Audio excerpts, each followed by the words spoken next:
பேரழகில் போர் நடத்தி என்னை வென்றாய். கண் பார்க்கும் போதே பார்வையாலே கடத்தி சென்றாய். நான் பெண்ணாக பிறந்ததற்கு அர்த்தம் சொன்னாய்.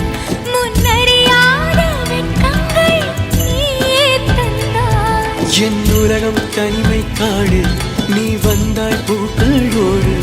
இனி தொடரும் கனவுகளோடு. பெண்ணே பெண்ணே, நீ இல்லை என்றால் என்னாவே?